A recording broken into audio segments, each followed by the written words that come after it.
Okay, I'll begin with sharing my screen. Here we go.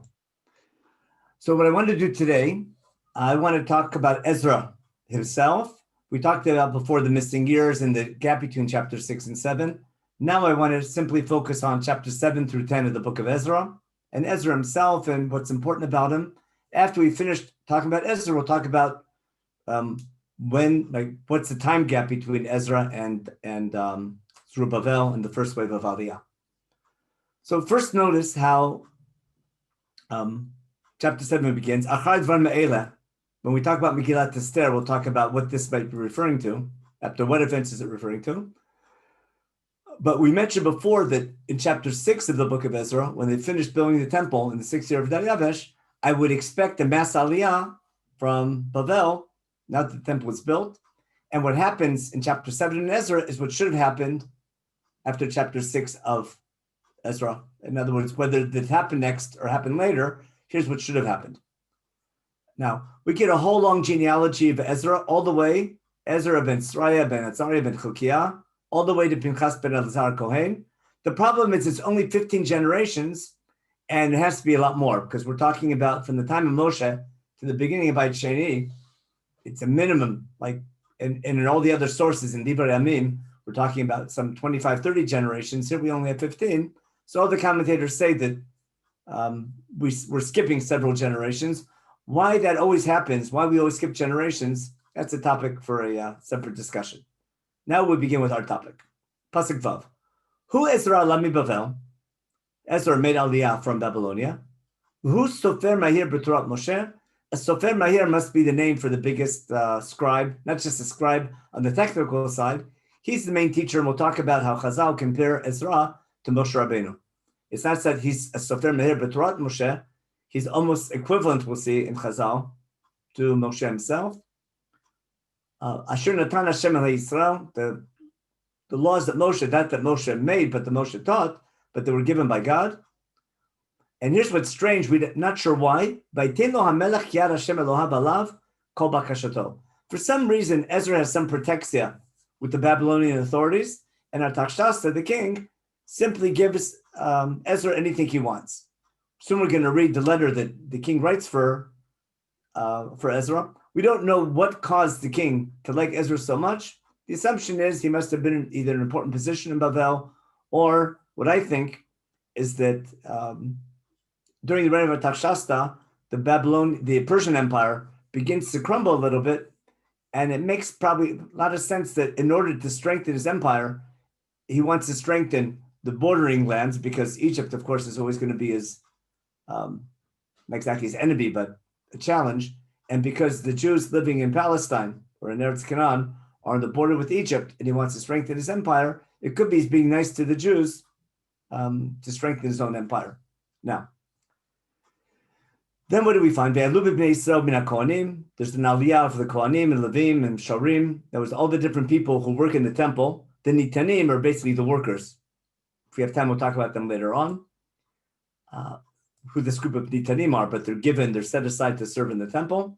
They make aliyah to Yerushalayim in what year? In the 7th year of Artaxerxes, the king. We'll see soon they leave in the first month. And Vayevo Yerushalayim b'chodesh hachamishi hishnat hashavit lamelech. In the 7th year of Artaxerxes is Ezra's aliyah. That's the opening line. Now, ask almost anybody, like in general, anyone Jewish with the Jewish education, ask them, have they heard of Ezra? They'll all say yes. And they ask him, what is he famous for? So give me some examples. I'll hear from you, a couple. If you ask the average person, what is Ezra famous for? Reading the Torah. What do you mean by that, reading the Torah? In public. Okay, no, he established the custom of reading the Torah on Mondays and Thursdays and Shabbos. That we can't go 3 days without Torah study. That was one. He fought intermarriage. Excuse me? He fought intermarriage. Okay, he fought intermarriage. Yeah, there's lots of things he's famous for. Organizing did anyone ever hear that Ezra built the second temple?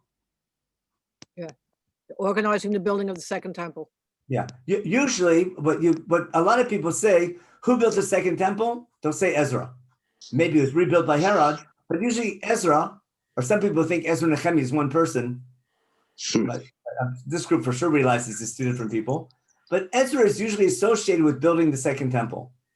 And the main reason that people make that mistake is because the story of the rebuilding of the second temple is in the book of Ezra, but all the psukim we read and all the sources say that Zerubbabel is the one who built the second temple with the guidance of Haggai and Zechariah. That was the first 5-6 weeks of our course.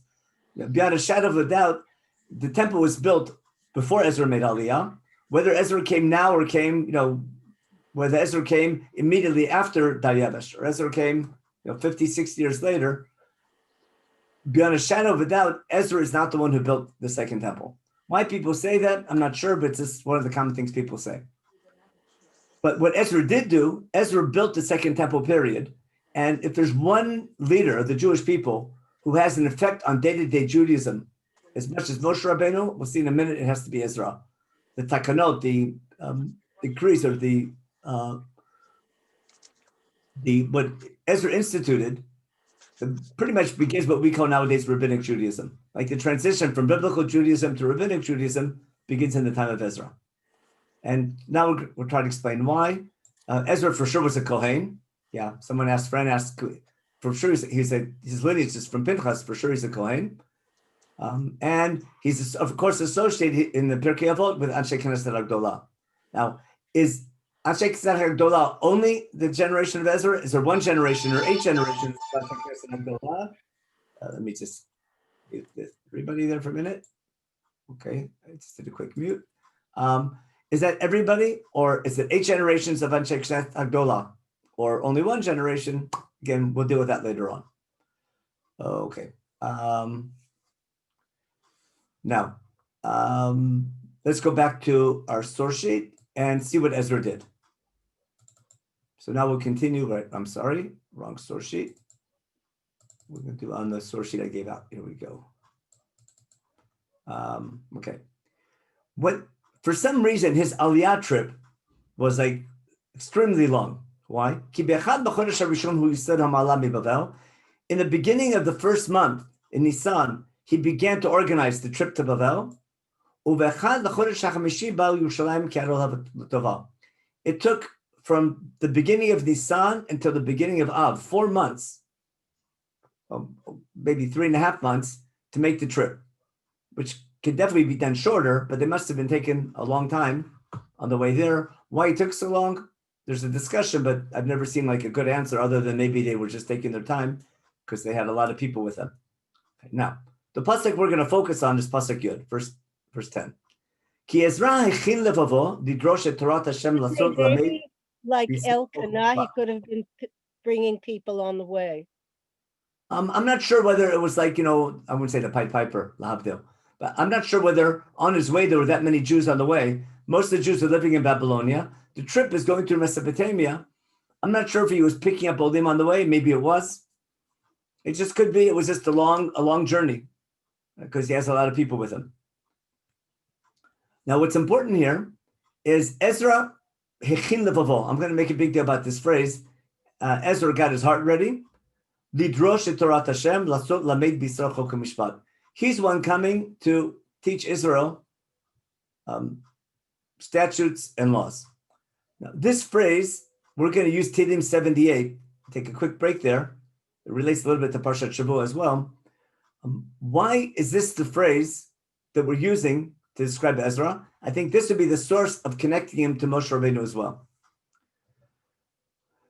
I'm going to take a quick break and go to the bottom of the source sheet to look at Tehillim 78. In Tehillim 78, we have as follows. Maskil Asaf. Asaf is the chief Levite in the time of King David. There's a beautiful mizmor, which we quote at our Seder. In fact, we quote every day in davening. But I'll begin the mizmor again. Psalm 78. It's a maskil for Asaf, and the opening line is very similar to Shirat Hazinu. Hazina mi torati hatu asechem nimrifi. Basically, like Shirat Hazinu, listen to my words that I'm going to tell you. I'm not going to go into all the details of the mizmor. For that, you'll go to Rabbi Benny Gesundheit here. He's doing, I'm sure we'll get to Psalm 78 one of his weeks. But the main topic here is how every generation has to receive from their parents, not just the stories of the Torah, also the laws of the Torah. And we can't hide from our children the stories of Chumash that we learn from our parents. And the Dor Acharon Mesaprim Tilot Hashem. From one generation to the next, we teach. We tell the stories of God, His glories, and all of His laws. And why do we tell the stories and teach the laws? To put our faith in God. I put the English translation down below. Every generation should teach them and teach their generation. The next one, they should put their confidence in God and not forget the works of God, but keep His commandments. They shouldn't forget not only the beautiful things that God did and the great things God did, but also keep His laws. Now, the most important line of the parak is Pasachet. And this is a principle in how we study Torah, in Chumash for sure. The psalmist is saying, one of the reasons we study Torah and teach the stories to our children and pass it to their children, why is there a need for this tradition of teaching not just the laws of the Torah, but the stories of the Torah, in order that we do not act like our ancestors? It's referring here to the generation that left Egypt. Dor Soreh Umoreh, a rebellious generation, stubborn and rebellious, and that's a wordplay in Sefer Dvarim of a Ben Soreh Umoreh. And the psalmist here is saying that the generation that left Egypt was a Dor Soreh Umoreh, was a stubborn generation, for a very good reason. It failed. The first generation who left Egypt should have been ready for redemption, should have accepted the Torah and followed its laws. Unfortunately, it never made it. It continued to sin over and over again. What was their sin? Here we go. Dor lo hechin libo, a generation that wasn't ready for redemption. Its heart was not ready. They weren't steadfast in their spirit to follow God. Meaning, God did miracles for them, but their generation wasn't ready to take it to the next step, not just to recognize God behind their history, but to do something about it and ready themselves to connect to God. Why am I making such a big deal about this? First of all, it's very important when you have arguments about how to study the Torah. There's an argument, can we be critical of our forefathers? Can we be critical of our ancestors in the Bible? According to this, Chumash goes out of its way to tell us terrible things about our ancestors, so we learn from their mistakes. Being Jewish is not about being perfect, it's learning how to perfect. And one of the things we're supposed to do when we study the Torah, and Ramban does this quite often, even with our forefathers, is that if we learn something that our forefathers did that was bad or evil or unjust, we're supposed to learn from their mistakes to make sure not to do that again. But here, the bigger point that the psalm is making is that generation, even though they witnessed all these great miracles that God did for them, what they didn't do, it wasn't a transformative experience that got them ready to become God's people, even though they witnessed all the plagues in Egypt, as we'll see. They were at Har Sinai, God gave them the manna, all the miracles God did for them, they weren't ready and eager to become God's people. And that's why God had to wait for another generation, and they all died in the desert. And that's the main topic of that Mizmor. I'll give you another format of it. I'm sorry. Here we go. In Hebrew, I just have a double column. One, I'm not going to translate. I want to show you the Hebrew, the format. Every generation has to teach the next generation, teach their children. And again, this was a big line, a generation, dor lo echin libo, generation not ready and not steadfast in their spirit. Then from verse 9 all the way till verse 30, 35, 36, it talks about all the great things that God did for us in the desert and how bad we were to him. And then I'll go back to the other source sheet in a minute, but why do I want to point this out? After describing how bad the generation was leaving the one that left Egypt on the way to Har Sinai, everything God did for us, the libam lo nachonimo, we repeat the same phrase, just like before, just like we saw before. Dor lo echin libo. Here we have the libam lo nachonimo. Their heart wasn't prepared, wasn't ready to be with God. They weren't steadfast with their covenant. So if we were so bad, why did God give us another chance? Why did he leave us alive? Why didn't he just dump us as a people? We have the famous line that we say every day in davening. What are we told? V'hu rachum yechaper avon v'lo yashchit v'yarbad shivapo v'lo yerkol chamato. What happened? This is a praise of God. We're not asking for forgiveness when we say this verse. We're praising God that God is a forgiving God. That's his attributes of mercy. Hashem el rachum v'chanun. Because God is a merciful God, he's willing to forgive us and give us another chance if we're ready to learn from our mistakes. And therefore, he doesn't kindle all of his anger against us. And that's why when we praise God before prayer, shevach before bakasha, whenever we praise God, in our verses of praise before we pray, we often quote this in the beginning of Arvit, for sure every night, and Pesukei Zimra and Hi Chavod. We mention this, this isn't a request for forgiveness. This is our recognition that God is a forgiving God. And when that's understood, it can be a transformative understanding that leads to our readiness to learn from our mistakes and recognizing that God will always give us another chance.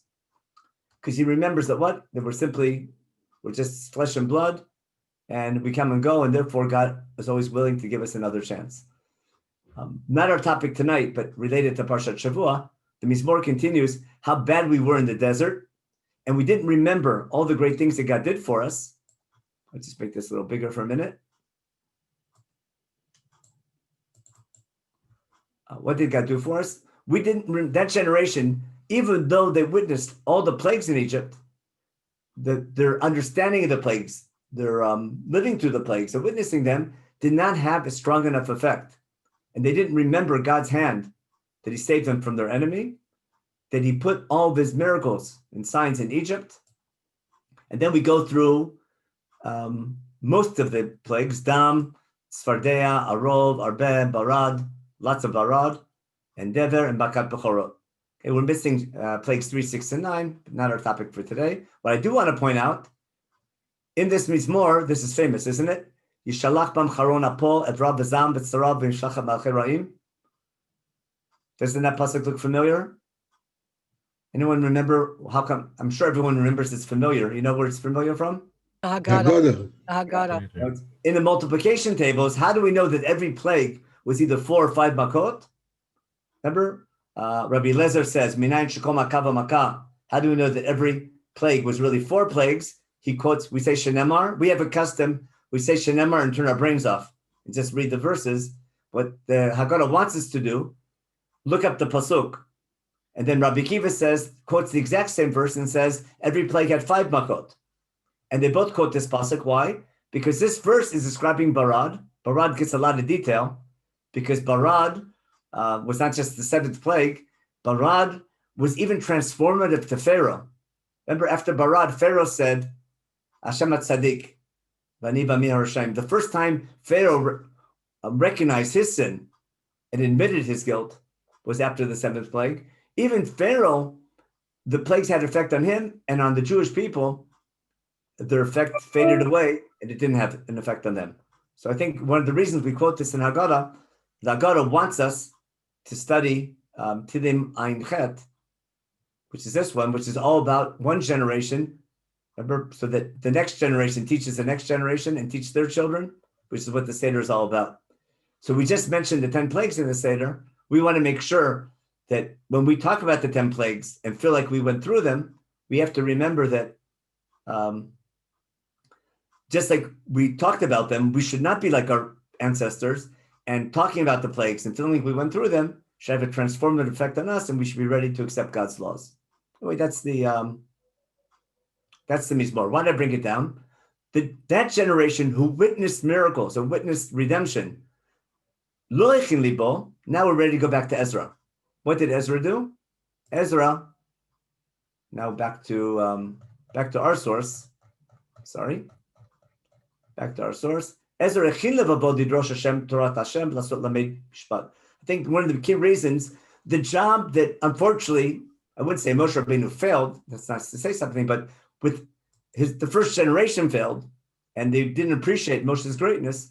What Moshe was not able to accomplish with this generation, Ezra's trying to accomplish with this generation. He's taking this, the fact that the Second Temple period has begun, and Am Yisrael has a new opportunity to become God's people again. Ezra's going to take that opportunity and try to lead the people in returning to God, to teaching them Torah. So we're going to see a lot of parallels between Ezra and Moshe Rabbeinu in the works of Chazal, but I want to use this as an anchor to that idea. Now, it's also part of our theme of, if you didn't catch on, of why we picked the topic from Lord Cyrus from King Cyrus to Lord Balfour. The whole idea of our series is, what does the Jewish people do when they witness miracles, when in their process of redemption? In what way is redemption a two-way street?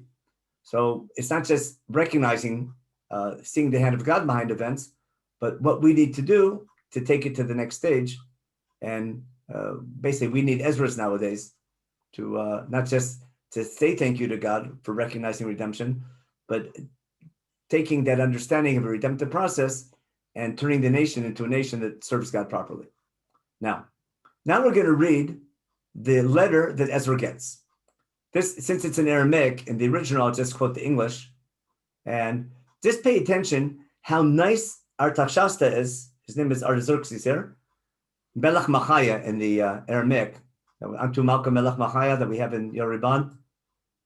If you look at the source in the Hebrew, you'll have it. That's where the phrase in Zemir comes from. But Artaxerxes, the king of kings, to Ezra the priest, Ezra Sofer, the scholar. In other words, Artaxerxes realizes that Ezra is a big Talmid Chacham, and he knows the laws of the God of heaven. Now remember, Persian policy is they're open to all the different ethnic groups and different religions, and they want everyone to pray. That's what Koresh began with. Everyone should pray to their gods for the sake of the Persian Empire, and he wants to make sure the Jewish people are praying for the Persian kingdom as well. Okay, so this order is issued to whoever of my kingdom, my people. The priests, the Levites, and the volunteers go to Jerusalem. May go. First of all, you have permission to leave Babylonia and Persia and go to the land of Israel. Okay, and the king and his 7 advisors are giving you the right to go out to Judea and to teach the law, right, which is in your hand. We're going to see in a minute, Ezra is given not only permission to teach, he's given permission to enforce the laws. And this should be something that I'm pretty sure was prevalent all through Babylonia, where the Jewish people were under foreign rule. We had that in the time of the Go'anim, and even in the time of the Amoraim, I think in Bavel, where you had the Reish Galuta, you had the head of the exile, and the Jews as an ethnic group were in charge of their own civil law. They could give out penalty. Notice they had their own court system, and if you were Jewish, you were under Jewish jurisdiction. You had a connection to the authorities there, but the Jews had pretty much autonomy in their jurisprudence. Okay. Now, in addition to giving them the right to teach Torah, they bring a big donation of silver and gold that the king had given to donate to God to bring korbanot. And basically, in all the silver and gold that you bring from everyone giving donations, basically, they're traveling with a lot of money. That might explain why they're traveling so slow, because they got to go careful to make sure they don't get, maybe they're going on a very safe route because there's a good chance they'll be robbed. We'll see in a minute. What are they supposed to do with the money? You should purchase with the money all the animals you need for sacrifices, and anything that's left over, you can use anything you need for the temple. Basically, the king tells Ezra, here's a lot of money, buy whatever you need to bring sacrifices, and left over anything that's needed for the shul, for the Beit HaMikdash, any ornaments that's needed. You whatever you decide is fine. And now listen what he says. And for me, I, King Artaxerxes, I issue this edict to all the treasurers who are on the other side of the river. The area of Israel is called Eber HaNahar. And they're under Persian rule, but there's Persian governors who are in charge of the area. And they're told whatever Ezra asks for, basically whatever Ezra asks for, he has the right to request, and he has a budget. What's his budget? Up to 100 talents of silver, 100 cores of wheat, 100 baths of wine. Basically, you have a budget of silver, of wheat, of wine, of oil, of salt, okay? And up to a certain amount, anything Ezra asks for, he decides how to use it. Basically, it's like an open check pretty much, up to a certain budget. And whatever he says by the Lord their God, you basically listen to him and that's it. And make it known that, what do you call it? And the coolest thing, and this was Rabbi J will like, anyone with you who's working in the temple, all the clergy, right? The priests, the Levites, the musicians, the gatekeepers, and Tinim. Everyone involved gets what? Gets a tax, not a tax rebate, a tax exemption. So we have first example of a tax exemption for clergy. Not just clergy, not just for the rabbi, everyone working in the shul, the chazanim, the guards, everyone gets a tax exemption. Okay, and then here comes this authority. And you, Ezra, according to the wisdom of your God, which is in your hand, you're in charge of appointing judges and magistrates who will judge the people beyond the river. All who know the laws of the God, and whoever does not know, you shall teach them. Okay. You have the right now, to legislate laws and to teach the laws of the Torah. And here we go, it's called Hefker Beitin Hefker, the right of Beitin to enforce Jewish law. We see here, it begins there, we'll see it later on in the book. And whoever does not fulfill the law of your God and the law of the king promptly, judgment shall be inflicted upon him, whether to be executed, uprooted, fined, or tortured. Basically, Ezra has the right, even right for capital punishment. Basically, all jurisprudence now is in the hands of Ezra for the Jews living in Jerusalem. Now, that's the end of his letter. That's a pretty good letter, you understand? And it's an official letter and sealed because he's going to bring this with him. And then Ezra gives a blessing, blesses God, that he puts such a thought in the heart of the king. This is already Ezra talking. And he thanks God as well for giving his kindness. He thanks God for putting such a thought in the heart of the king, and thanks God for giving the kindness to him that he got the right to do this. So that's chapter 7. We're off to a good start. Basically, you could not ask for anything better. So I want to call this again Rashit Smichat Golotenu. This is like a second starting. What else could you ask for? We have a Talmid Chacham put in charge of fixing things in Jerusalem and teaching Torah and being in charge of basically all the law system at the time. Now, what happens next in chapter 8? Just a couple things in Baba Kama that we mentioned before. In Baba Kama and Daf Pei Bet, it says, Asrat Takanot Tikin Ezra. There's 10 Takanot. We're not going to do all of them, but the famous one, our Torah reading every Monday and Thursday and on Shabbos is started from the time of Ezra. I'm going to ask a question about it. We'll see soon. And having courts meeting on Mondays and Thursdays, also from the time of Ezra. Okay. Also, you do laundry from Thursday, l'chavet Shabbos. You know that? It's a chiyuv to do laundry, l'chavet Shabbos, starting on Thursday. It says, also the next one I skipped, you're supposed to eat garlic on Friday. Why? Argument for medical reasons or for social reasons. That's a good question. And then reading Torah on Mincha and Shabbos for people who come late to shul. See, nothing's changed. Your Shvei Kronot are I wouldn't say the bums, but the people, I guess, who come late to shul. So now, in case you missed the Torah reading in the morning, you read Shabbos afternoon as well. Then the Gemara asks a question. Did Ezra mitakein Monday and Thursday? That was the richer law, because we learned in Shemot, remember, it's going to be next week's Parsha. In Bashalach, they go 3 days, don't find water till they get to Marah. And Dorshei Rishumot, that's the rabbinic way of saying, the Midrash. Dorshei Rishumot is like the written things. So the Midrashim, the earliest Midrashim are called Dorshei Rishumot. Okay? They say, Ein Maim El Torah, and they bring a pasuk B'Shayahu, Had Kotzomei L'Chulamayim. I mean, that's the famous thing that Ein Maim El Torah. Just want to show you the source. Now, Imshat Ezra made the Takana, but there's a beautiful drash that the Takana was already from the time of Moshe Rabbeinu, from the time of already in Chumash. But simple pshat is our custom of laning Mondays and Thursdays and reading the Torah on Shabbos. Remember, Ezra started a 3-year cycle. In the land of Israel, it was a 3-year cycle. Later, after the destruction, there was a 1-year cycle that started in Babylonia in the time of the Amoraim. So that's just an example of what's great about Ezra. And I try to mention Ezra's beginning, what we call Rabbinic Judaism. And now, here's a little source for Bible critics, from Bible critics. Tanya Rabbi Yossi Omer. Ra'oi haya Ezra, shitinatein Torah ayadol Yisrael, ilmalei lo kadmo Moshe. What did Rabbi Yossi say? Ezra was on the same level of Moshe Rabbeinu. And it had not been for Moshe Rabbeinu living earlier, God would have given the Torah to Ezra. And now we learn from Sukkim, by Moshe, it says what? Moshe Allah Elohim. Okay. Ezra Omer, who Ezra Allah mi Bavel, what we just read. Okay. What aliyah that Moshe went up, remember? The aliyah that Moshe went up to the mountain to receive the Torah. Also, Ezra's aliyah was to teach Torah. Okay. Now, here's the cutest one. Be'ezrahu omer. This is why we did the whole thing today. Be'ezra, it says what? Ki Ezra hechin levavo lidrosh et Torat Hashem lasot lamed b'Yisrael chok mishpat. That's why it says by Ezra. What's it say by Moshe? V'oto tziva Hashem beit Tehillah lamed etchem chokim u'mishpatim. In Sefer Devarim, in the introduction to the main speech, God commanded me, Moshe says, to teach you chokim u'mishpatim. And Ezra hechin levavo lidrosh et Torat Hashem alav, to teach Torah chok u'mishpat. So the rabbis are using Psukim and Chumash, comparing them to what we just read in Ezra, and saying Ezra is pretty much at the same level of Moshe Rabbeinu. Okay, but Moshe came first, so Moshe gave it first. What some people want to claim is that this is alluding to the fact that our canon is finalized in the time of Ezra. That was in what we call this lower criticism. We're not talking about the authority. That's higher.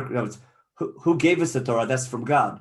But who put the final touches on our 24 books? That was what we call Tanakh, the final, I will say, redaction, I guess, of what made it Tanakh and what didn't make it Tanakh. But what nusach? What's the final wording of the Tanakh? A lot of scholars claim that the final version of Tanakh that we have was formalized in the time of Ezra, in the beginning of Beit Sheni. And it could be that's what this is alluding to. If it wasn't for Moshe, Ezra was on the same level because the Torah that we're studying, its final format that we have, exactly what's in, what's not in, what was canonized, what was not, that's from Ezra. This is Afa Pishlodit na Torah Yado, but the Torah wasn't given by him. What did Ezra bring? Nishtana et Yado Haktav.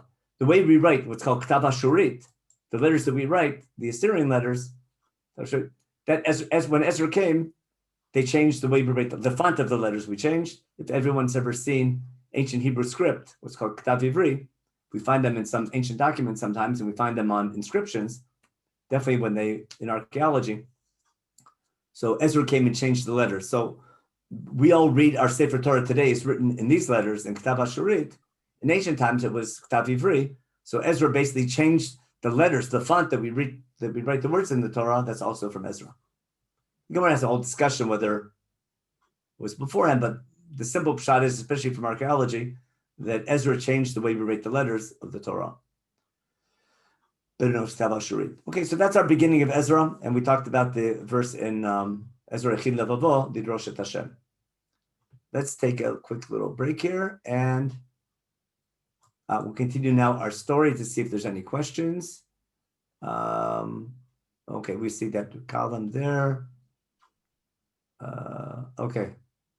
Rabbi H. Shalom, I guess I didn't listen to that one, but he talked about that parak. That's good. You know what? I sent that to, I meant to send that to everybody. I sent it to you by mistake, so now I send it to everybody. Okay. It's very good shir. Anyways. Oh, very good. Yeah. Is Ezra referring to Tehillim or referring to Ezra? I think Ezra is referring to Tehillim because Tehillim 78 is from Asaph. Asaph was appointed by King David. Now we can check with Benny Gesundheit to make 100% sure because he's dealing with that. And but Tehillim 78, if I know, that's before Tehillim 89. Tehillim 89 is the end of the fall. So and before Tefillah the Moshe, so it's definitely in Beit Rishon 78. And if it's Mismor LaAsaph, Asaph was appointed by King David. And the end of the parak of Tehillim Ayin Chet. Let me show you. Tehillim Ayin Chet, as long as you brought up the question, ends not here.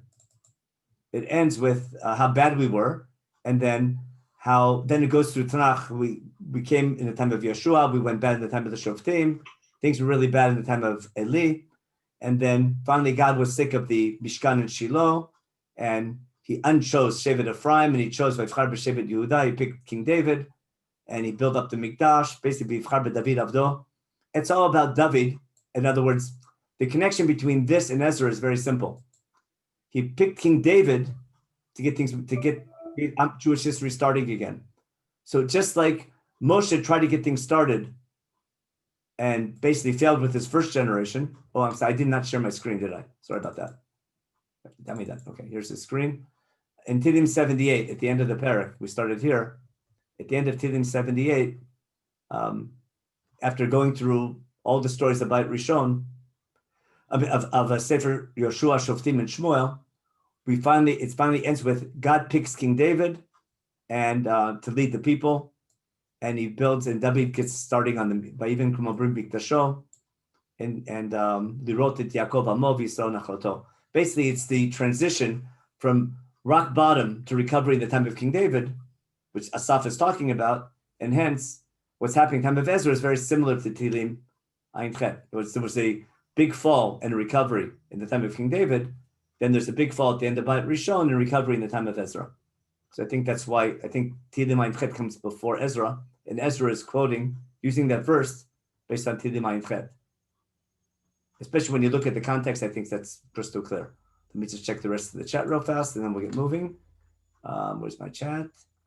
Okay, that's Benny's thing. And why change the script and font? Oh, so the Gemara that we quoted there talks about it. Was because of all different reasons. But the simple reason was that's the font that everyone was using. That was the lingua franca or something like that. That was the standard way people, that was the font that people wrote in. So it made it more teachable, changing. It's like, I call it like early art scroll. You have to write in a way that people understand. There was a police force for sure to enforce the judgments. That's the Shoftim V'Shotrim and the link to Rabbi. Okay, let's continue now, and we'll go now to Ezra Perek Chet. Ezra Perek Chet, we get a list of all the people who come, and we'll see he got ready Rosh Chodesh Nisan, but he doesn't leave until the 12th of the month. We'll skip all the names. The Kabsem Hanar Hava. And verse 15 in chapter 8 in the book of Ezra, he got everyone together on, I call it the Ohio River, because I'm from Ohio. But Hava doesn't mean Ohio, but it's close enough. And we set up camp there for 3 days. And here's what's interesting. He starts taking inventory. Who made it? Like he's got this big Aliyah movement. And there's lots of Kohanim, there's lots of priests, but there's no Levites. We need Levites. And then he sends a little mission to start an Aliyah movement to start to recruit some Levites, and he's successful. He listens who they come. And also Nitanim are those like the people, the service people. Most commentators say that from the time of King David, maybe from the Givonim, there were these foreign workers who did all the custodial work in the temple, and they kept up their custom, and it was a family thing, even to the time of exile. They went into exile with them, and they came back to work in the temple. Then, Pasach Haf Aleph, Ekrat Some on the Har Hava, before they leave. He makes a fast day because they're about to embark on a big journey. The journey is a long, difficult one. And the most dangerous thing about the journey is they're carrying a lot of money with them. And when you carry a lot of money, there's a good chance you'll get robbed. And therefore, he has to pray for a safe journey, both for the physical journey itself, but also to make sure that people don't steal from them. Okay. Litanot lifnei Hashem. Okay. Lavakesh b'menu derech yeshara. We ask for God to go on a straight path. Lanu l'tapenu l'chol rechushenu. He's worried not just about the people, but also about their property. Okay. Now, listen to Pasach Habet, which is a very interesting hashkafa. I want to make a big deal about verse 22 because we'll find Nehemiah a totally different approach. Okay? Ezra's approach is a very classic one in Judaism. Nehemiah will be a very different approach, but we also find in Judaism. How much do you request help from a foreign power? Ezra could have asked the king. Remember, the king loves him. Like the king, anything he asks for, the king will give him. He could have asked for a military escort. But listen why he doesn't. I was embarrassed and ashamed to ask from the king an armed escort. Right? To save us from an enemy. Why? Ki amarnu lamelech lemor yad Eloheinu al kol mevakshah l'tova v'uzov yapol kol zavav. Our whole hashkafa is what? And this is a very popular hashkafa today. God's with us. We don't need military help. If we keep God's laws and we're traveling the Shem Shemaim.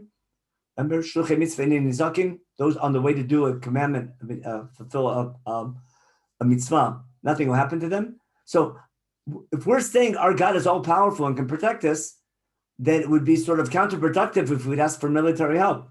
If our God really loves us and takes care of us, and we're following his laws, why do we need military help? So he's saying, I'm praying to God, help me. I could have asked for military aid from the king, but that would be shameful because it looks like we don't have faith in our God. Now, not everyone agrees with that hashkafa, with that Weltanschauung, but it's definitely what Ezra is saying. Menachem will be very different. We'll see later on. We fasted and we asked God and we prayed, and God answered our prayer. Now, speaking of accountability, this Rabbi J will like, because he's carrying so much money, he takes some of the leaders of the Kohanim and he appoints them to be in charge of all the money. Not just one person, 12 people are in charge of all the gold and the silver, and he doesn't take it himself, Ezra, you give it to them. You're in charge of holding it until we get to Jerusalem. Okay? Verse 29. Shiktu v'shimru, al tishku lifnei sarei hakohanim halevim v'sarei avot l'Yisrael b'Yerushalayim halishot Beit Hashem. Notice, you hold on to it, and you keep it with you until you get to Jerusalem, and when you get to Jerusalem, you give it to the people in charge in Jerusalem. All accountability from all the money they're bringing. And these Kohanim and Levim took all this money to bring to Yerushalayim. Now, verse 31. You understand Ezra's approach?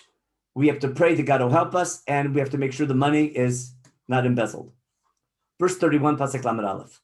V'nisam mihar hava, we finally leave on the Hava River on the 12th day of the first month, and this is like mind-boggling. 2 days before Pesach, we start traveling. I guess, what do you call it? I guess they didn't want to make Pesach at home, maybe, or maybe they got everything ready. But to leave 3 days before Pesach on a journey, I'm not sure what they were thinking, but I guess they had everything ready, or maybe Aliyah was so important. But it took them so long anyhow, I'm just not sure why they waited so long, why they left so close to Pesach. Okay?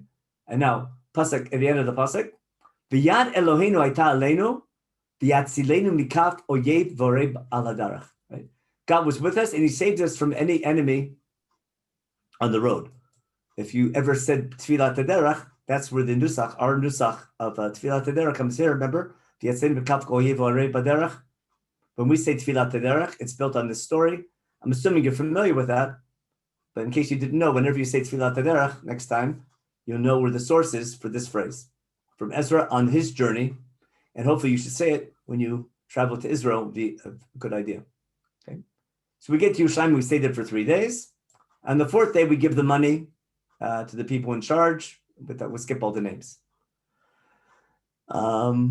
And then when we come, we give our letters of the letters that we have from the king to the local authorities, and we get to the temple. Basically, everything's going great. That's chapter 8, and now we're ready for chapter 9. So far, so good, and from here it's all downhill, pretty much. Okay. Uchachot ele. Remember, Ezra's all excited. We're coming to Jerusalem. We're going to fix the country, and everything will be great. Coming to teach Torah, and with all over, Nikshu elai hasarim lemor. The leaders of the people who are already there in Israel, this whole big movement, this whole big Aliyah movement, comes from Bavel to strengthen the country. What do they tell him?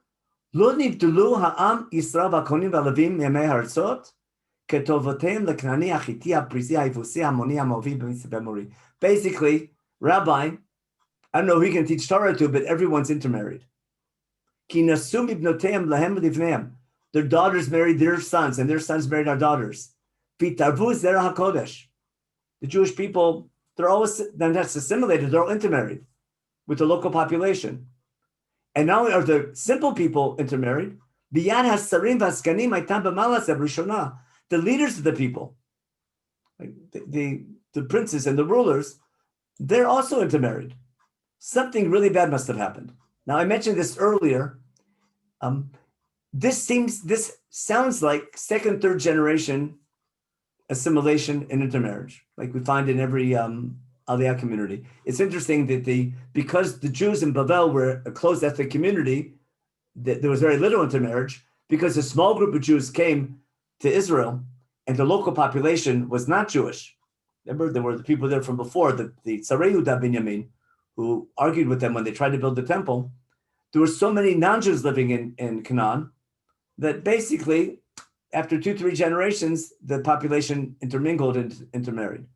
And the leadership was involved,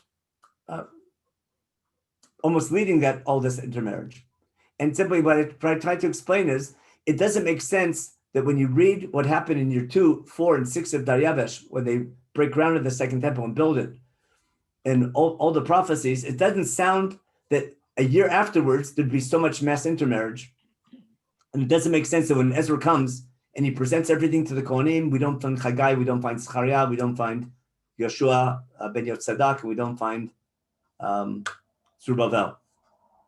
So those were the reasons we said this sounds much more like the historical sources say that this is happening some 50 years later. So that's why we mentioned this pasuk before. Now we're going to talk about Ezra's reaction. When I heard this, karati bigdi meili, okay, I ripped my clothes, I scratched my head and everything, and basically he went meshuga. Be'ilai yasvu kol chared bidvar Elohei Yisrael. Who joined me? There was a group of people we'll call them the early Haredim. They were trembling with the words of God. People were really serious about it. Basically, Ezra just can't believe what he sees.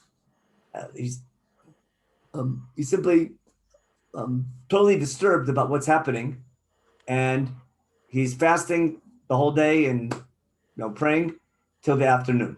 Okay. He stopped his fast towards the evening, okay, and ripped his clothes, okay, and he starts davening.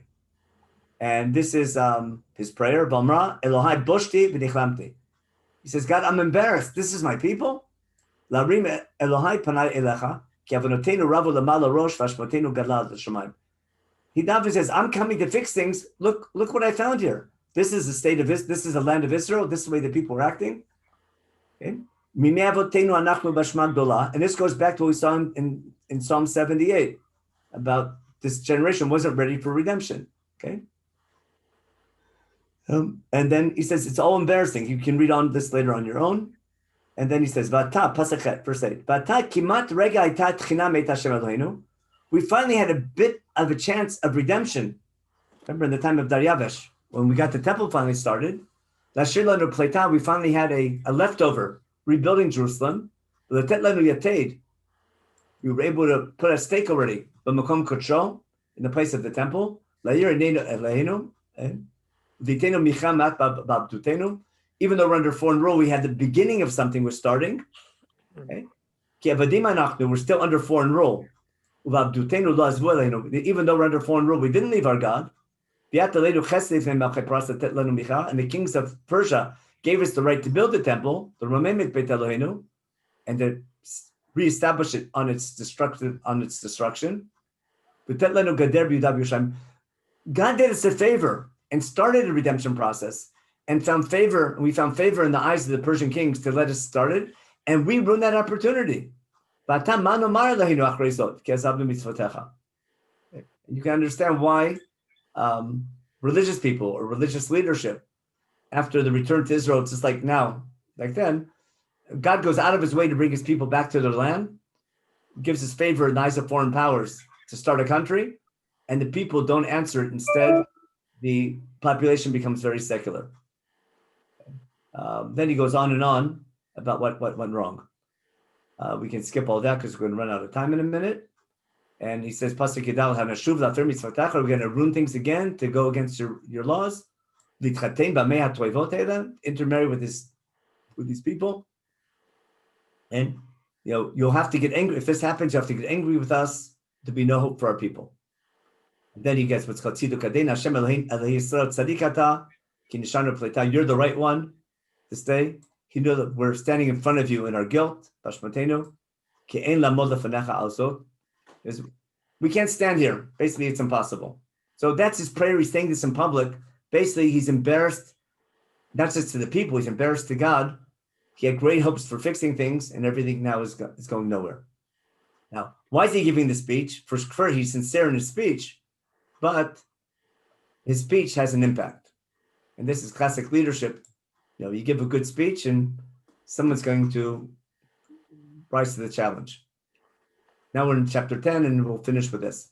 וכתפלל עזרא, כתפילתו בוכה ומתנפל לפני בית אלוהים, ויקבצו אליו מישראל קהל רב מאוד, אנשים ונשים וילדים, כי בכו עם הרבה בכה. Ezra, this big rabbi, come with this big speech.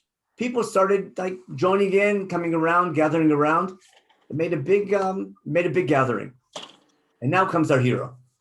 Who's the hero? No, it's after this rabbi gives a speech, someone in the crowd says, we have to do something about it. And his name is Shechania. Vayan Shechania ben Yechiel, ibnei Elam. Vayomer Ezra. So Shechania is going to take initiative. And what's he say? Anachnu manu be'Eloheinu. Rabbi, you're right. What we did was terrible. But there's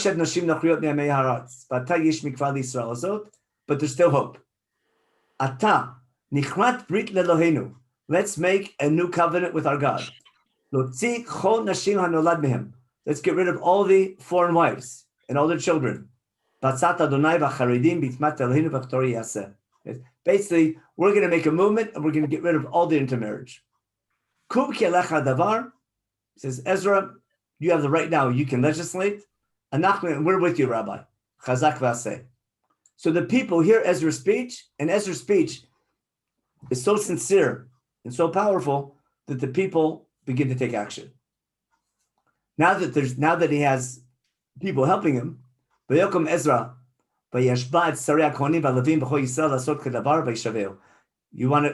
giving up all those wives is not going to be easy. He makes them swear. One question which everyone has, which I'm not sure, I've never heard a really good answer for, why can't they just convert them all? I'm assuming some of them did convert. I guess the assumption is they have to say that these women were not interested in conversion. It wasn't that they married non-Jewish women and sent their kids to day school, but rather they married non-Jewish women and their non-Jewish wives, or they were studying they weren't interested in becoming Jewish at all. And therefore, Ve'elkom Ezra, Bifnei Beit Elohim, Bayelech, El Lishkat Yonatan ben Eliashiv. So he's like the chief, I guess, we'll see, he's going to be his office in the Beit HaMikdash. We never heard of him in the time of Daryavesh, so it's another proof that remember we don't find Yoshua ben Yotzadak, who was the chief Kohen beforehand. Now we have someone else. Ezra didn't eat that day, didn't taste any food. He was so upset, he couldn't eat. Now comes the famous line. He made an edict, a decree. Everyone's got to come to Jerusalem. Everyone in the whole neighboring area, the whole exile that had returned to Bavel, who've been living there before. Everyone comes to Jerusalem. And here's the famous line, Pasachet, and the Talmud Chacham knows this one.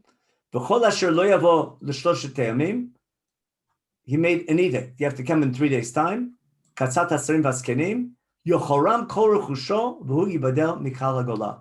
Anyone who doesn't come in 3 days' time to this mass gathering to get rid of our foreign wives, anyone who doesn't show up and doesn't come to the courts to get their papers straight and get what's called the yuchus, to find out who's Jewish, if you don't come, Beit Din has the right to annul their property, to take their property.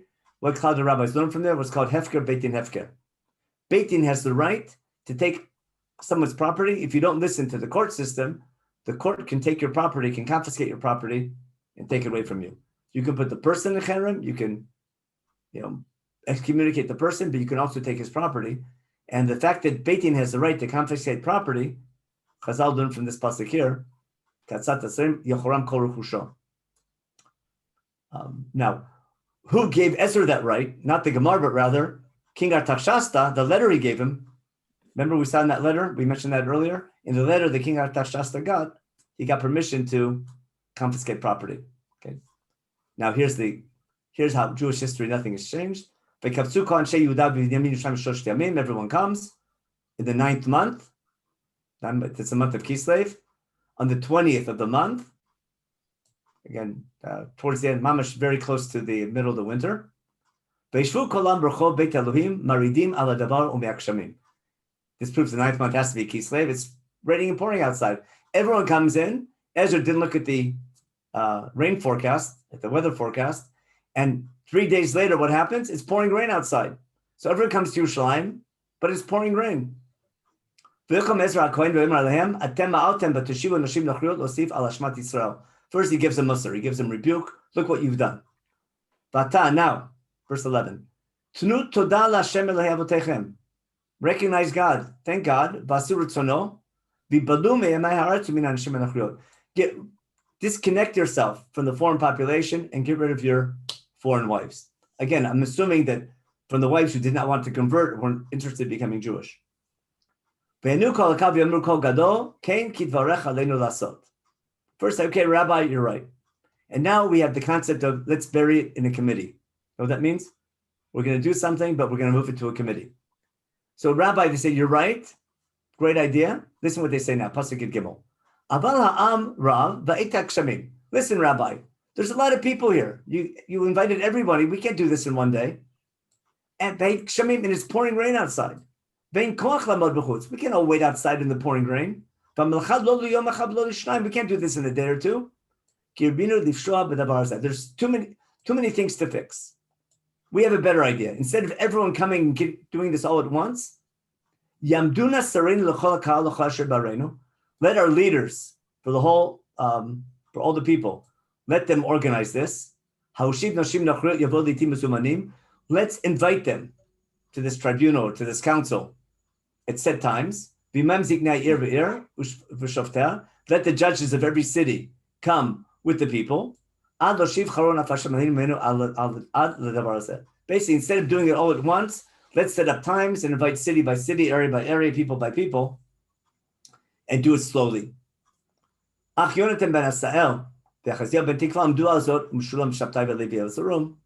of people said, okay, we're going to organize it.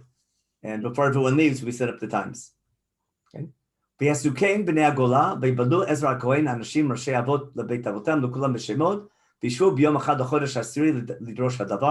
the wordplay, Daryavesh and Lidrosh.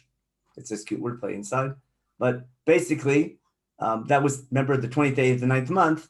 Now already in the 10th month, beginning of the 10th month, beginning of Tevet, they began working on it. How long did it take? 3 months. The 10th month, 11th month, and 12th month. By Rosh Chodesh Nisan, we have everything done. And then who do we find? Who do we find who was intermarried? No, the word got out. They publicized and embarrassed these people. From the descendants of Yeshua ben Yotzadak. Remember, he was the Kohen who was there when they broke ground on the second temple. Remember, we talked about him in chapters, we had him in the book of Chagai, we had him in Zechariah, we had him earlier in Ezra. Yeshua ben Yotzadak, he's the chief Kohen at that time. And now what do we find? His children or grandchildren are intermarried. His other relatives as well. So again, it wouldn't make sense that God would have picked Yoshua ben Yotzadak to be there for rebuilding the second temple if his children and grandchildren are intermarried. Therefore, it makes much more sense that this is many years later. But they all agreed to get rid of their foreign wives thing. And then we get a list of the people, a whole bunch of people who, like the list goes on and on, of all the people who took foreign wives. It goes on and on to the end of the parak. The end, Pasuk Mem Daled, Ko Ele, Nasu Nashim Nachrud, all these people, despite their position and their importance, they all intermarried. V'yesh Mem Nashim V'yasim Banim, now he had women, they also had children, and Ezra puts an end to it. What happened to all these people? We'll see when we get to the book of Nehemiah, 13 years later, when Nehemiah comes, the problem of Nashim Nachrud, of foreign wives, is still there. So they got off to a good start, but it's far from complete. It's going to take, things are going to go bad again, we'll see. This is the end of the book of Ezra. And remember, Ezra's coming to teach Torah, and that's what's so upsetting about it. He has these great plans to make the Jewish people, God's people again, to get Torah moving. And what does he find instead? People are barely Jewish. And therefore, he has a lot of work to do, and it's going to take a long time. Until Nehemiah comes 13 years later and starts building up the city, not just financially, but also physically, and fix up the wall, it'll take quite a while. So that's why I dedicated today's share to what's called Ezra's Aliyah and its importance. It's a watershed event in Jewish history because he gets Israel back on its feet again. Had Ezra not made Aliyah, imagine what would have happened. That would have been the end of the Second Temple period. We were going nowhere. He gets things started again. We'll see Nehemiah what he's going to do to get things started. But the movement of putting Israel back, not only physically back in Jerusalem, but teaching the laws and keeping Torah going, that begins here with Ezra. It's interesting that there are so many things in Torah Shabbat Peh and the Gemara that Ezra did. They're not recorded in our book of Ezra, the main topic here is going to be the foreign wives and building up Yerushalayim. When we finish Ezra and Nehemiah, we talk about why the book was written and what the goal of the book is. We'll understand why it's missing probably a lot better. So it's 6:15. I mean 7:15, whatever it is. It's 12:15 by you. So my hour is up. I'll take questions now, but that was the main part of this year. Next year, we're going to do something similar for Nehemiah. We'll see what was important about Nehemiah when he came, what he did, and we'll talk about the difference between Nehemiah and Ezra. There's a lot. We'll see. They work together. They're going to make a big gathering later on in the 20th year. But the way Nehemiah makes Aliyah and why he makes Aliyah is very different than Ezra. But when Nehemiah makes Aliyah 13 years later, we're going to see Ezra was not as successful as he hoped to be because the city is going to go back into basically things are going to fall apart again. And Nehemiah is going to come and fix it. So let me stop the share and look at the chat. Rabbi, did you get a chance to look at the chat? Yeah, there are a few questions, not too much. You want to talk it's about easier if you- intermarriage? Yeah. If you want to read them or tell me where to start from. Okay, where we leave off exactly, because you had done some. Okay. Let's go me back. here. Yeah.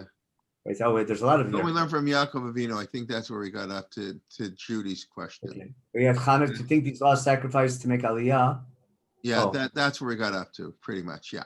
I just. Oh yeah, that was a big making Aliyah was no. There's a reason why many Levites didn't come to make it travel like that. It's but remember we're talking about people were pretty settled down already, and you see that things weren't going so good in Israel. Remember the whole first couple of weeks of the course we talked about. Is this really the beginning of redemption? You know, it's not what everyone was hoping for, and people just got used to their ways of life. And nowadays it's a lot easier. Back then, when you made Aliyah, it's a one-way ticket, and you're going to say goodbye to all your friends. You'll never see them again. And there wasn't no, what's up, and you couldn't learn like Batya learns with, the friends all over the globe. When saying goodbye was like saying goodbye, it was like the people made Aliyah from Europe before the war and things like that. You say goodbye, you never see your friends again. Okay. Don't we learn from Yaakov 3 ways? Preparing. We learned from Yaakov Avinu about preparing. Well, that's right. But as we don't only learn it from Ezra, but the nusach of Tfilat Haderech of we have from. In other words, what Ezra is doing is very similar to Yaakov Avinu. I said that he didn't ask for help. You're right, but I think I understand your question now. What Judy's asking. You're saying Yaakov Avinu would have asked for help because you prepare for war. It's not he's preparing for war. And Yaakov, had Ezra been marching with a fear of going to war, then maybe would have asked for military help.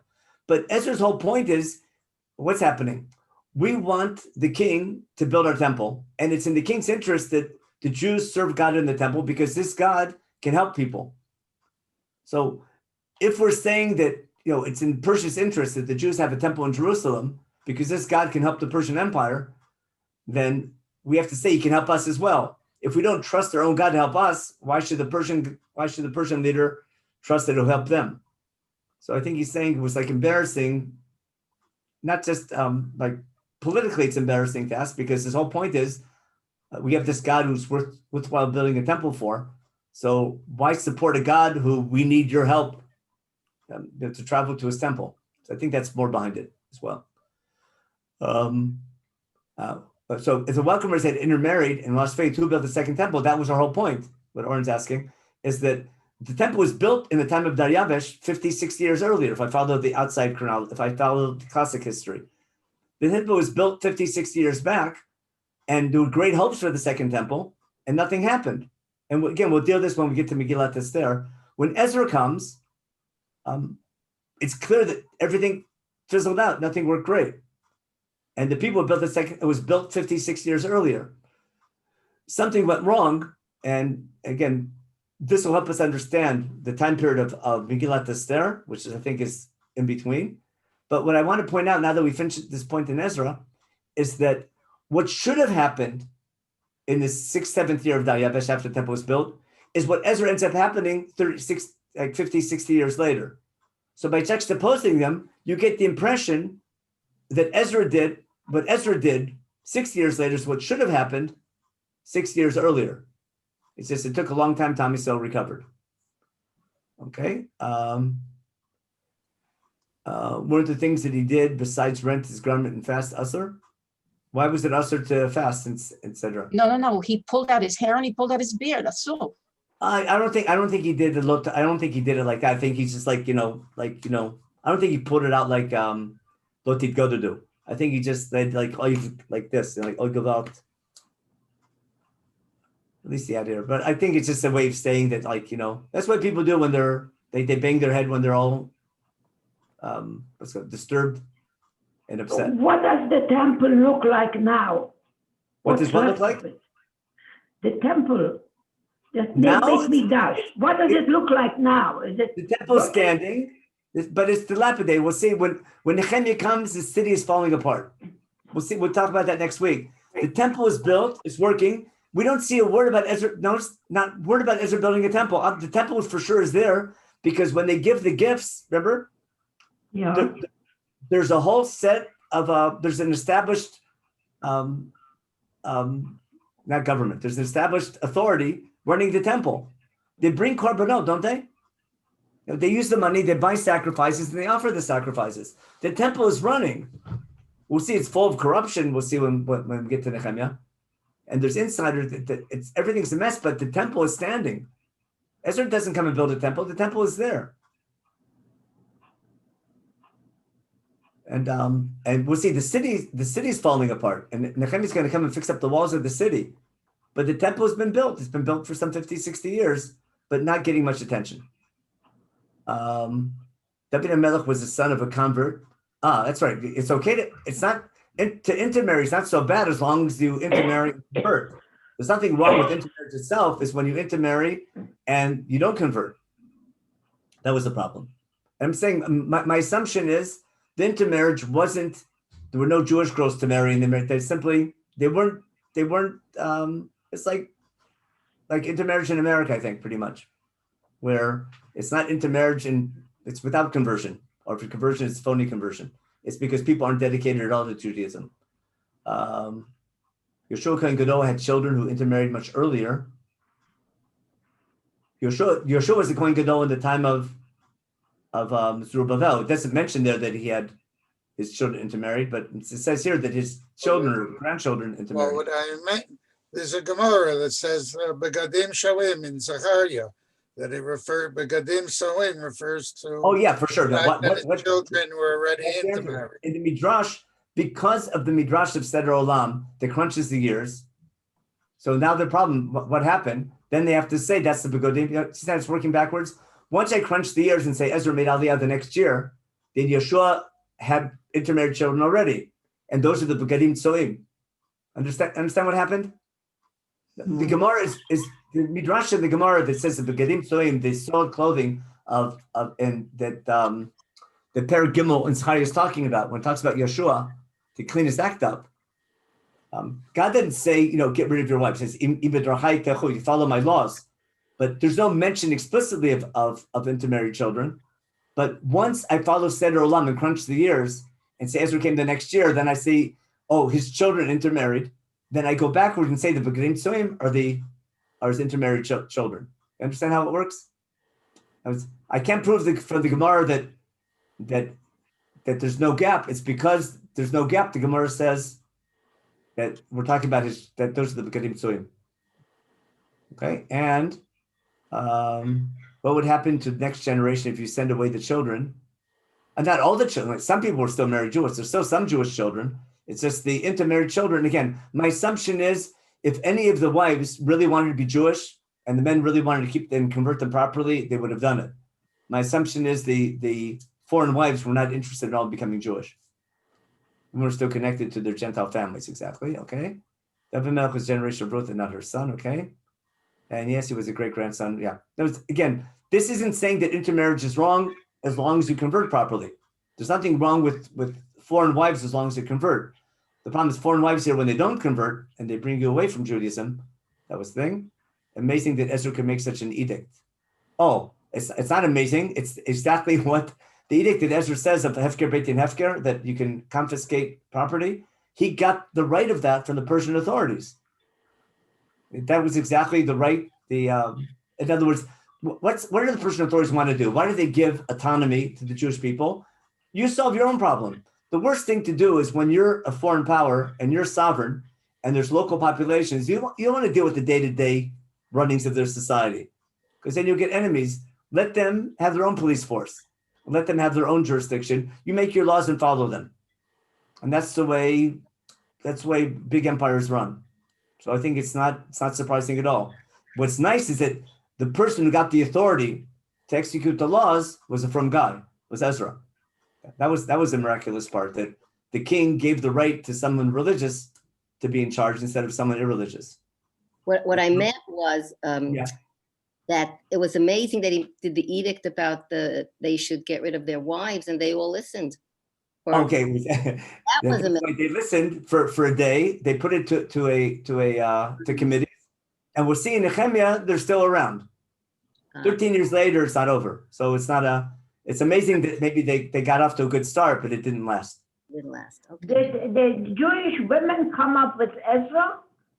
I think I mentioned that earlier, that it could be one of the reasons for the for the intermarriage was because the people who made Aliyah were young and single to make the trip, and the original people making Aliyah, there was like a shidduch crisis, but there were too many men and not enough women. So it could be there weren't enough Jewish women around. That's why there was a lot of intermarriage. But I don't think that's the main problem. I think the main problem is it's just a lack of caring about Judaism. There's other women around. If the same thing, take intermarriage in American society today. The second your kids go to public school and don't go to yeshiva and are not brought up, aren't dedicated to keeping Shabbos and keeping kashrus and keeping religion, the second you're not dedicated to being Jewish, of course you're going to intermarry. What else are you going to do? It's not the reason. It's a symptom. It's not the cause of the intermarriage. Isn't the cause of people leaving religion. It's a sign of people leaving the religion. People first usually they leave the religion, then they intermarry. Because if you're dedicated Jew, you don't even consider marrying someone not Jewish, unless again she wants to convert. Taking into context the times when wives were still women of antiquity or not equal citizens, they were considered property. Okay, I can understand that also, but they're not. I still think that they're. It wasn't that you could convert them and they'd be religious wives running the household. It seems more like it seems more like assimilation than. Anyway, in reality, that's what Ezra was worried about, and the idea to convert everyone doesn't come up. What you see from here, though, is why there's the need for genealogies, which explains the first 9 chapters of the book of Divrei Yamim, which talks about all the genealogies until the time of Ezra. Again, what happens to the children we talked about. Nowhere to call. So yeah, that's a classic problem nowadays. Once you marry them, don't you have to support them? Again, maybe they did, maybe they didn't, but that's a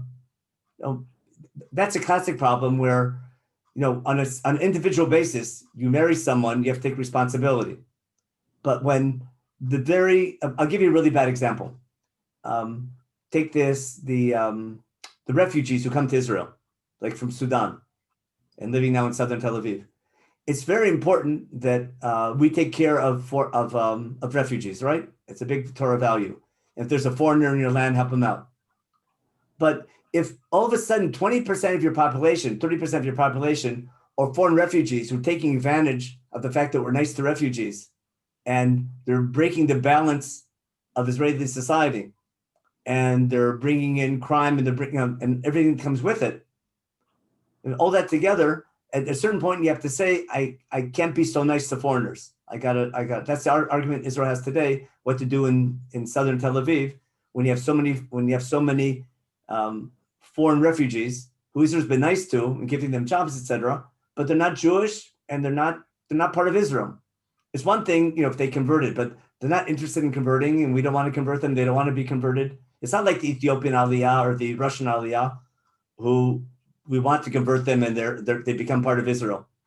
These are foreigners who remain foreigners. They're here to make money. So you can have 2, 3, 5% of your population. When all of a sudden you have tens of thousands and they break the balance of society, then you have to limit it sometime.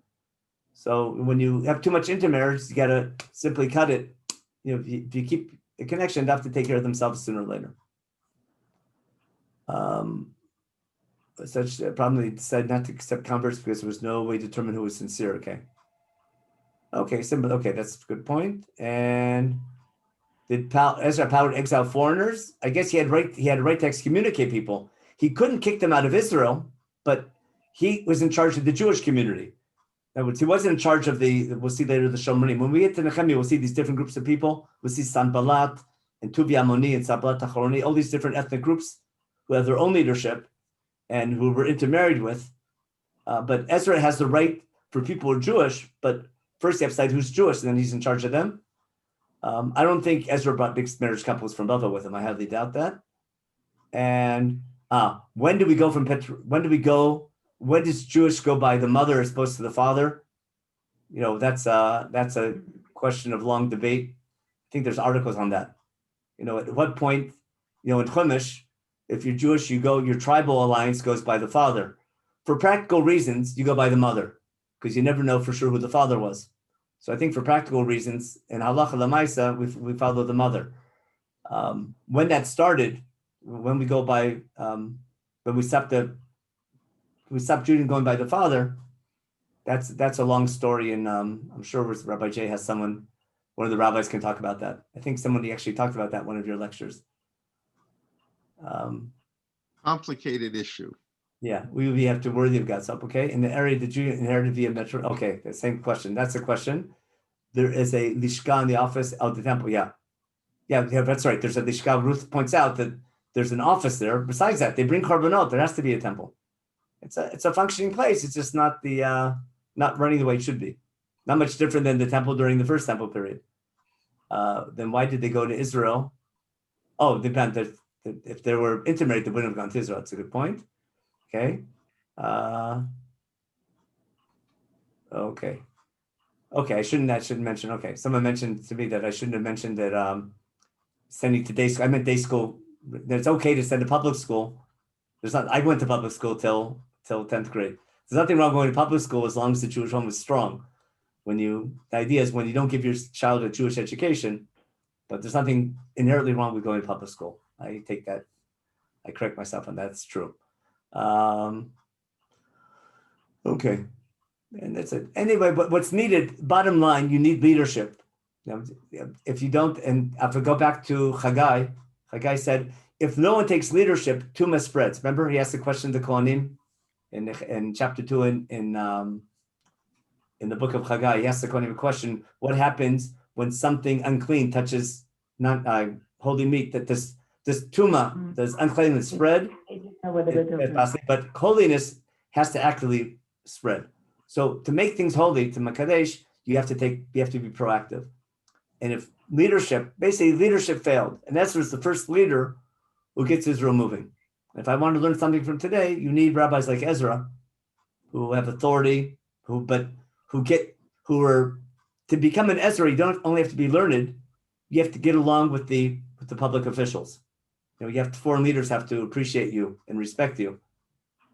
So you have to be connected to political authority, but you have to be knowledgeable to be able to teach Torah.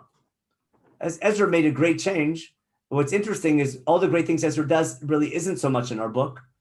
We find more in Chazal about all the things that he instituted.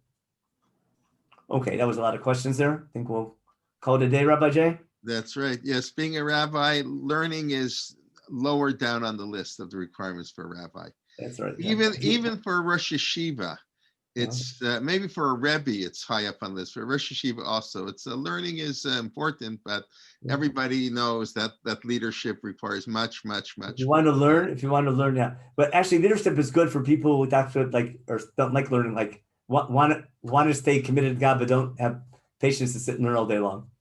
So they should become leaders. I'm not sure. After they've learned for a while. Leadership is a higher level than learning. That's why we're like we don't make a bracha every week for people who sit and learn. It's you're osek b'tzarchei tzibur, then you're on a much higher level than somebody who's learning. That's the chassid of Rabbi Yehuda Levi. That's what can I say? Learns all day, but the guy who does chesed all day.